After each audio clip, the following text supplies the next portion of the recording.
अब हमने तुलसी की कहानी देखी कि वो बहुत ही पुअर फैमिली से आती है और रूरल एरियाज़ में उन्हें खूब समय बिताना पड़ता है। किस चीज़ के लिए? कि उन्हें फायरवुड यानी कि एक विशेष प्रकार की वुड होती है, यानी कि बहुत सारी ट्रीज से मिलती है ऐसी वुड जो कि खाना पकाने के और फायर जलाने के काम आती है। तो क्या सारी वुड काम नहीं आती है?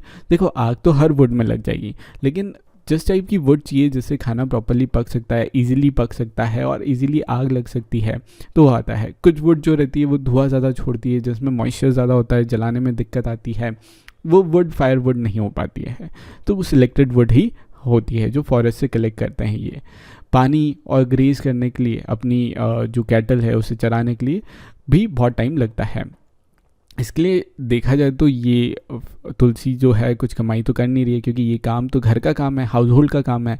और इसमें जो है जो भी पैसा मिलता है, जो भी इतना समय व्यतीत किया है, तो फैमिली सरवाइव तो कर नहीं सकती इतने पैसे में, तो इसलिए उन्हें इधर उधर के भी दूसरे काम करने पड़ते हैं। कैटल से ही थोड़ी ना सरवाइव कर सकती है। अब मैं बता देता हूँ कि करीब 2/5 ऑफ द रूरल फैमिलीज जो हैं वो एग्रीकल्चर लेबर है कंट्री में। 2/5 मतलब क्या? अगर मैं सब लोगों को, सारी रूरल फैमिलीज को यहाँ खड़ा कर दूँ, ठीक है, और उसे 5 हिस्सों में बांट दूँ, तो करीब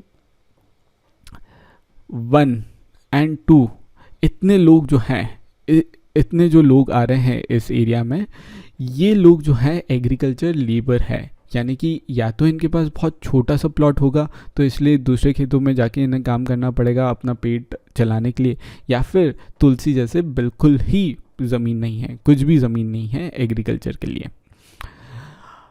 अब ये है कि ये भी हमने देखा कि ये थ्रू आउट द ईयर इन्हें पैसे कमाने का मौका नहीं मिलता है, क्योंकि जो क्रॉप का रहता है वो भी पर्टिकुलर कुछ ही पीरियड ऑफ द ईयर उगते हैं और तभी काम मिलता है। तो बाकी समय क्या करते हैं, ये रूरल एरिया से दूर दूर जगह जाते हैं और वहाँ पे काम ढूंढते हैं, शहरों में जाते हैं। इनफैक्ट कुछ कुछ स्टेट्स जैसे बिहार और यूपी रहता है तो वो दूसरी ही स्टेट्स चले जाते हैं। बिहार और यूपी में तो इतनी गरीबी है कि वो दूसरी स्टेट ही चले जाते हैं, और इस ट्रेवल को माइग्रेशन बोला जाता है। और ये पर्टिकुलर सीज़न के ऊपर बेस रहता है। जैसे मैं बता देता हूँ, ये देश में बिहार और यूपी के लोग जो हैं साउथ में जाते हैं, साउथ में अच्छा काम मिलता है, जैसे कि महाराष्ट्र हो गया और नीचे कर्नाटक हो गए, या फिर पंजाब या हरियाणा जैसी जगहों पे जाते हैं और वहाँ पे काम करते हैं, वहाँ पे काम ढूंढते हैं ये लोग। अब मैं बात कर रहा हूँ, तुलसी की बात कर ली, सेकर भी इसी गांव में रहते हैं, उनके बारे में बात कर लेता हूँ। तो सेकर बताते हैं कि वो पेडी उगाते हैं, पेडी यानी कि राइस उगाते हैं, और वो घर पे ही उसकी पूरी प्रोसेसिंग भी करते हैं। उनकी फैमिली ने अभी अभी हार्वेस्ट जो है वो किया है, पेडी की क्रॉप को हमने देखा है हार्वेस्ट कैसे करते हैं। साथ ही साथ उन्होंने बताया कि उनके पास ज़्यादा ज़मीन तो नहीं है, सिर्फ 2 एकड़ ज़मीन है, तो सारा का सारा काम जो है वो घर वाले मिलके ही कर लेते हैं। कभी कभी जब उन्हें ज़रूरत लगती है हार्वेस्ट का टाइम, तो आस पड़ोस के स्मॉल फार्मर्स जो रहते हैं वो आ जाते हैं उनकी मदद करने के लिए। जो ट्रेडर है जो उन्हें सीड और फर्टिलाइज़र देता है वो लोन पे देता है, क्योंकि उनके पास जो है नगद खरीदने के पैसे नहीं रहते हैं, इसलिए उधार में खरीदते हैं, लोन पे लेते हैं। और चूंकि उसे समय पे करना पड़ता है, तो उसे उन्हें पेडी जो है वो कम प्राइस जो कि मार्केट में है उसकी कम प्राइस में बेचना पड़ता है, क्योंकि मार्केट में भाव समय समय पे आते हैं, तो उन्हें तो समय पे लोन पे करना है, तो कम प्राइस पे बेचना पड़ जाता है। तो ज़्यादा प्रॉफिट नहीं हो पाता, ज़्यादा मुनाफा नहीं हो पाता, ज़्यादा पैसे नहीं आ पाते उन्हें। और कभी कभार तो ऐसा भी रहता है कि उन्हें जो जिनसे लोन लिया है उन्हें ही पेडी बेचना पड़ता है, इसी शर्त पे उन्हें लोन मिलता है। तो इस ट्रेडर के पास जो एजेंट है वो जाते हैं फार्मर्स के पास कि पैसे लौटाने का टाइम हो गया, पेडी बेचो, और दबाव बनाते हैं। ऐसे लोग उन्होंने हायर कर रखे हैं, इनको एजेंट बोलते हैं।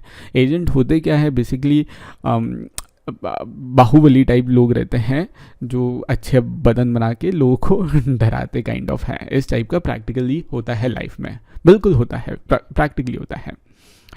सेकर बताते हैं कि इतना इन्होंने कमा रखा है, इतना कर रखा है कि 60 बैग्स पैडी के हो जाए, मतलब 60 बैग पैडी के राइस के उनकी फील्ड से निकले हैं। कुछ तो इन्हें बेचना पड़ेगा ताकि वो लोन सेटल कर पाए, और बाकी वो घर पे रख लेंगे खाने के लिए, उनके खुद के घर के खाने के लिए। लेकिन सिर्फ इतना है कि वो सिर्फ 8 महीने ही काम चल पाएगा उनके घर का, बाकी 4 महीने के लिए उन्हें और पैसे चाहिए। उसके लिए रामालिंगम की जो राइस मिल है, रामालिंगम जो है, तुलसी भी रामालिंगम क्या ही काम करती थी, लेकिन खेतों में काम करती थी, ये राइस मिल में काम करते हैं। और उस राइस मिल में क्या होता है, राइस मिल में, किसी की भी राइस मिल में क्या होता है, बेसिकली राइस मिल में इस टाइप की मशीनें लगी रहती है, ठीक है। तो वो क्या करती है, पेड़ी जब उगती है, क्रॉप से जब हम अनाज काटते हैं तो कुछ इस टाइप से दिखती है। उसे जो है ऊपर जो है एक कोट बना रहता है, एक शेल बना रहता है जो खा नहीं सकते हैं हम। तो उसको साफ़ करने की मशीन को राइस मिल बोला जाता है, और फिर ये प्रॉपर राइस में कन्वर्ट हो जाती है। पेड़ी को राइस में कन्वर्ट करने का काम राइस मिल करती है, ठीक है। तो वहाँ पे जो पेड़ी रहती है, दूसरे फार्मर्स भी रहते हैं पड़ोस, आस पड़ोस के, वहाँ राइस मिल में जाते हैं और अपनी पेड़ी को राइस में कन्वर्ट करवाते हैं। साथ ही साथ ये भी बता रहे हैं सेकर कि उनके पास एक हाइब्रिड काऊ भी है जो कि अच्छा दूध देती है, और वो जो दूध है वो लोकल कोऑपरेटिव को दे देते हैं। ऐसे उनकी रोज़ की एक्स्ट्रा कमाई भी हो जाती है। अब मैं हाइब्रिड काऊ बता देता हूँ। ये दिख रही है ना, ये हाइब्रिड काऊ है, यानी कि ये जो काऊ रहती है ये फॉरेन और इंडियन काऊ के मिक्स से बनती है, यानी कि उनके मिक्स से पैदा होती है। ये देखिए, देसी काऊ जो रहती है कुछ इस टाइप की रहती है, और ये हाइब्रिड काऊ रहती है। अंतर क्या है, ये करीब, ये काऊ जो रहती है ये 2 टाइम्स ज़्यादा दूध देती है, तो ज़्यादा कमाई होती है, इसलिए लोग हाइब्रिड काऊ पालना पसंद करते हैं देसी काऊ को के बजाय। और फिर वो दूध जो निकलता है गांव पे इस टाइप के बूथ होते हैं, मिल्क बूथ, जहाँ पे यहाँ से लोगों से मिल्क इकट्ठा किया जाता है। ये देखिए, ये फीमेल जो है मिल्क जो खाली कर रही है, प्रॉपर टेस्ट करके मिल्क जो है इकट्ठा किया जाता है, और फिर ये जो है कोऑपरेटिव वो बेचता है।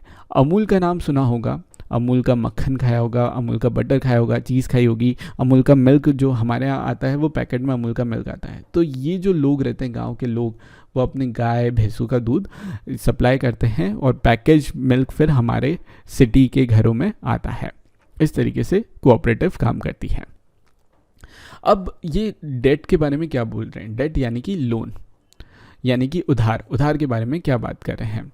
तो उधार के बारे में किस तरीके से चलता है, तो पैसा चाहिए बेसिक चीज़ें खरीदने के लिए। अगर आप फार्मर हैं सेकर जैसे, तो आपको पैसा चाहिए बेसिक चीज़ें खरीदने के लिए, फार्म करने के लिए। आपको बीज खरीदने के लिए पैसा चाहिए, सीड खरीदने के लिए पैसा चाहिए, फर्टिलाइज़र खरीदने के लिए और पेस्टिसाइड खरीदने के लिए। और मेरे को पता है कि फर्टिलाइज़र और पेस्टिसाइड का हमने काम देखा है कितने इंपॉर्टेंट होते हैं ये।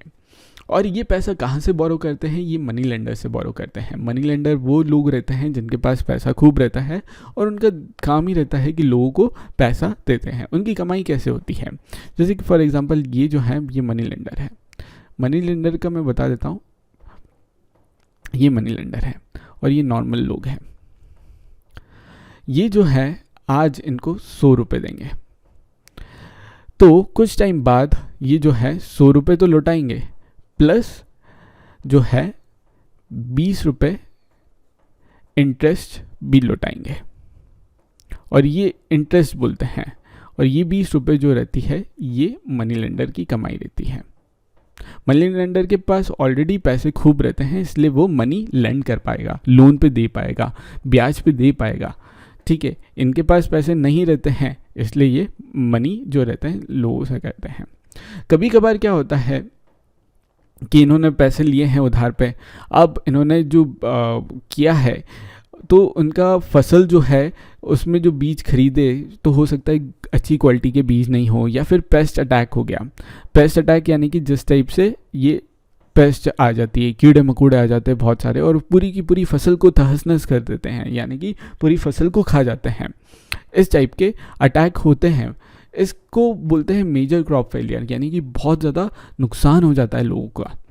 अब उस चीज़ में न तो इन्होंने कुछ कमाया, तो ये न तो 100 रुपये लौटा पा रहे हैं, न 20 रुपये लौटा पा रहे हैं, कुछ भी नहीं कर पा रहे हैं। इस तरीके से इन पे उधार बहुत चढ़ गया, पेस्ट अटैक हो गया। कभी कभार जो लोग रहते हैं, जो क्रॉप्स रहते हैं, जो बारिश पे रहते हैं, कभी कभार प्रॉपर बारिश ही नहीं हो पाती है, तब भी उनका क्रॉप बिगड़ गया, क्रॉप फेल हो गया, और इस तरीके से वो लोन अपना पे नहीं कर पाते हैं। फिर भी इन्हें सर्वाइव करना पड़ता है, तो फिर वो और ज़्यादा मनी किसी दूसरे से बोरो कर लेते हैं, दूसरे मनी लेंडर से बोरो कर लेते हैं, इनको चुकाने के लिए इनसे बोरो कर लेते हैं। अभी 120 चुकाने थे, 120 चुकाने के लिए ये इनसे 120 चुका लेते हैं और इनको बोल देते हैं कि हम आपको 150 दे देंगे कुछ समय बाद। लेकिन अगर सिचुएशन और ख़राब रही या फिर ये अमाउंट इतना बड़ा हो गया कि वो पे ही नहीं कर पाते हैं, ऐसी भी सिचुएशन आती है। इसे बोलते हैं कि ये कॉट इन डेट हो गए, यानी कि लोन की जाल में फंस गए हैं, उधारी की जाल में फंस गए हैं। और ये जो रहता है आज भी हमारे देश में फार्मर्स के लिए सबसे बड़ा परेशानी का कारण है, डिस्ट्रेस का कारण है। और इसलिए बहुत सारे एरियाज़ में बहुत सारे फार्मर्स आज भी सुसाइड कर लेते हैं, यानी कि फंदे पे लटक जाते हैं। ये देखिए फंदा, मौत का फंदा, उस पर लटक जाते हैं और अपनी जान दे देते हैं, क्योंकि इतना लोन हो गया है कि कुछ भी नहीं कर सकते। और अगर ये लोन नहीं चुकाएंगे तो बाकी जो लोग हैं जिनका पैसा है वो उन्हें परेशान करते हैं, उन्हें पैसा निकलवाना है उनका तो परेशान करते हैं।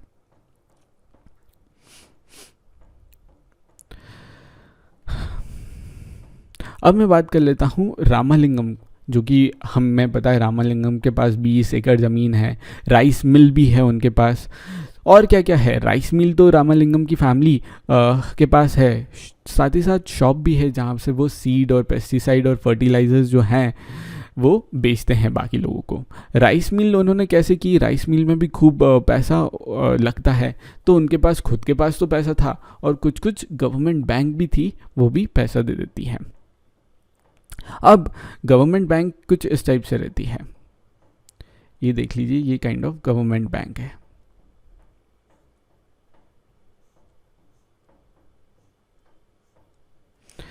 और ये है रामालिंगम, इनको पैसा दे दिया उधार पे गवर्नमेंट बैंक ने,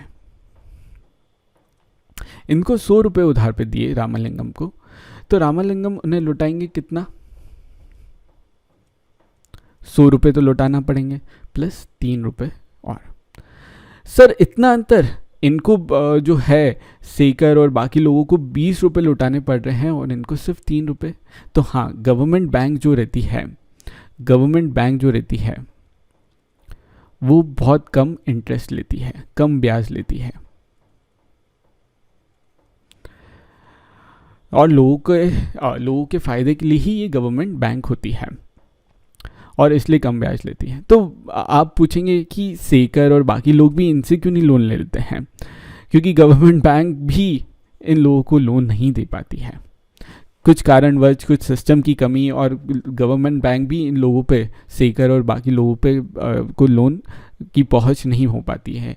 रामालिंगम जैसे पावरफुल लोग को ही लोन देता है। कारण रहते हैं इसके, जैसे मैं भी जो काम करता हूँ, मैं भी लोगों को लोन दिलवाता हूँ, तो गरीब लोगों को लोन सरकार, बैंक्स जो रहती है वो नहीं देती है। रीज़न बीइंग उन्हें विश्वास नहीं होता है कि उनका पैसा दे भी पाएंगे कि नहीं दे पाएंगे, इसलिए बैंक्स जो रहती है वो उन्हीं लोगों को देती हैं जिनके पास ज़मीन रहती है, जिनके ऑलरेडी बहुत पैसा रहता है, उन्हें ही लोन मिल पाता है। और ये बुरी सच्चाई है, कड़वी सच्चाई है, लेकिन ऐसा होता है, ये प्रैक्टिकली मैं देखता हूँ, ये प्रैक्टिकली मैं करवाता हूँ ये सारे काम। तो अब राइस मिल जो चलाते हैं वो किस तरीके से चलाते हैं, तो जो वो पैडी ग्रो करते हैं उनके विलेज में, जो दूसरे लोग पैडी करते हैं उनके विलेज में, और आसपास के विलेज में पैडी जो होती है वो मिल में जाते हैं, पैडी से राइस बनता है और फिर वो ट्रेडर को बेच देते हैं और इससे अच्छी कमाई हो जाती है। अच्छा धंधा है ये रामालिंगम का।